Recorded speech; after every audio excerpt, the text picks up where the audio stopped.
So I've been scrolling through my TikTok For You page and I came across this Kagura Baichi edit, and then I started thinking to myself, this manga was getting glazed for about a solid month straight, and then the hype just randomly died down. So I decided to take it into my own hands and read the first chapter of Kagura Baichi to see if this manga was actually any good. And after reading the first chapter, it's safe to say, yeah, this manga might actually be peak. And since no content creator in my community has made a video about this series, you know I had to feed y'all. So kick back, relax, grab some popcorn, and without further ado, let's get into this video.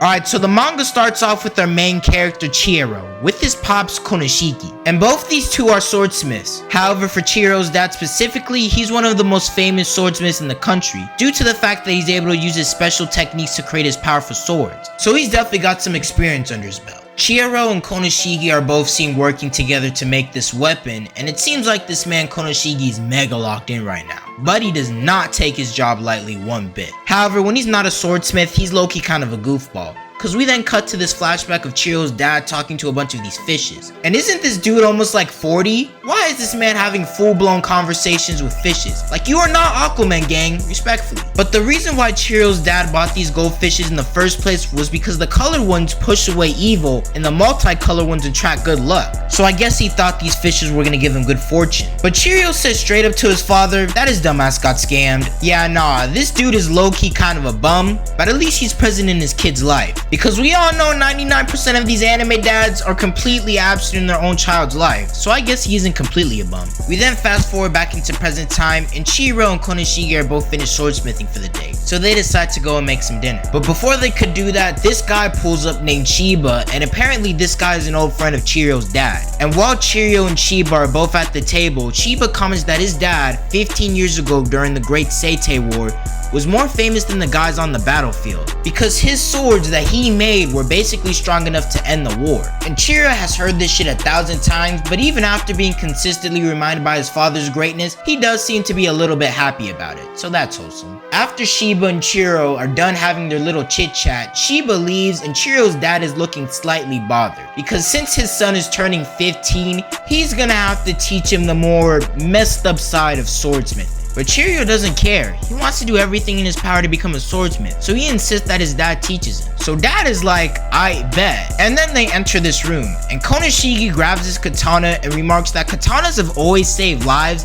and slashed open new eras. However, they're also tools for killing people. As he then cuts this bamboo in half. And after doing this, he continues to say that katana should be wielded by those dedicated to vanquishing evil and protecting the weak. And that even applies to Chihiro. Swordsmith needs to have principles and accountability, and that one day, once Chihiro himself sells a katana, those two heavyweights will have to fall on his shoulders. Then Konoshiki asks him if he could handle that burden, and Chihiro obviously responds with, yeah. And with that answer alone, he says, if that's how you feel, all that's left is for me to believe in you. Showing that he has full faith in his son. And you know, earlier I did call him a bum-ass father, but low-key I might have been wrong, cause he is showing good traits of being a good dad. Like, even though he may be doing the bare minimum, in anime is low-key an achievement, so take that as you will. We then fast forward 38 months later, and the first thing we see is a bunch of people getting brutally executed by the Yakuza. And I'm like, damn, what did these guys do to get packed up like this? Well, it turns out that they were trying to rebel against the Yakuza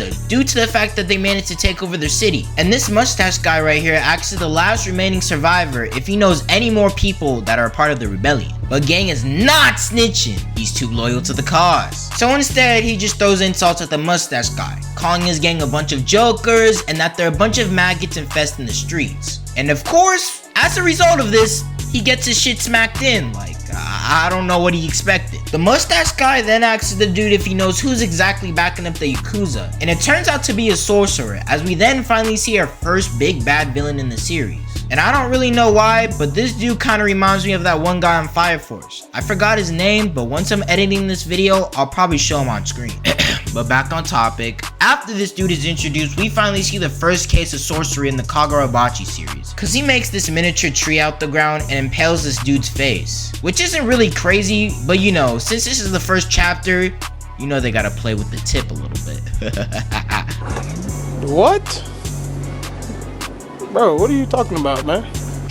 I honestly don't know why I act like this. I really don't. But anywho, the sorcerer grabs this bag of money inside, and just like that, he uses his sorcery again to teleport away from the area. We then cut to a train, and we finally see our boy Chihiro after the 3-year time skip. And he's casually chilling with the man himself, Shiba. And as these two have their little conversation, Shiba comments about Chihiro's scar, asking why doesn't he do something about it. And keep in mind, this is our first time seeing Chihiro after the time skip, and now this man has a whole ass scar. So something must have had happened during those 3 years for this guy to be looking like this now. So then Chihiro says this: every morning when I wash my face and look in the mirror, I see this scar and I remember that day. So every day I start the morning with fresh hatred. And I started thinking to myself, man, what did he do to make them niggas that mad? Yeah, nah, something 100% definitely happened during those 3 years. And I'm just gonna throw an educated guess right now, but his father's probably 6 feet underground. I mean, he has a huge ass scar, he's dripped out in all black, and he's talking like he's Sasuke on a mission to avenge his clan. So this man's father is obviously gone. But after these two are finished having their conversation, they leave the train, and then they are greeted with several people being, well, I don't know if I can say it, but you obviously can see. And when Chihiro finds this out himself, a flip just switches inside of his brain, and now he's ready to catch some bodies. So then we see these crooks yapping about some bullshit. However, in a nick of a snap, one of the crooks' necks gets completely slit open. And just like that, our goat appears, and before these guys could even pull out their weapons, Chihiro proceeds to hit the whole gang with a 360 ass spin,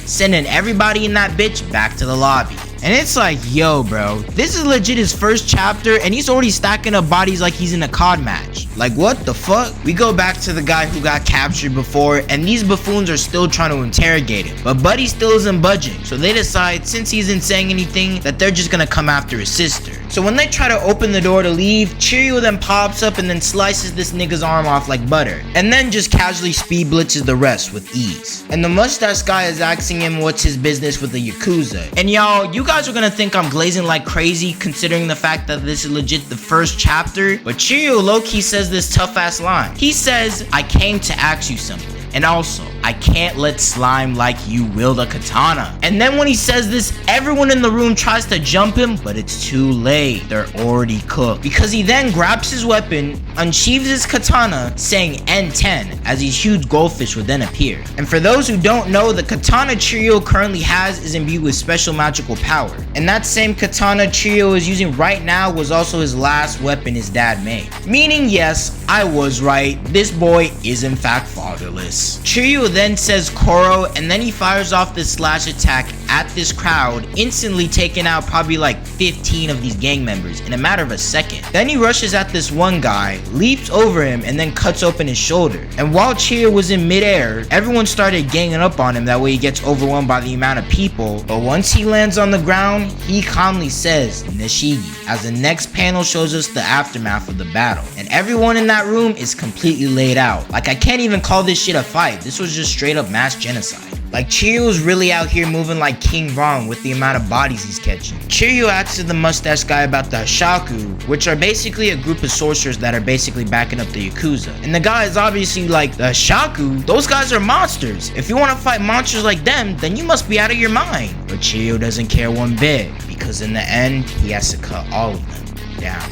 As the chapter then comes to a conclusion.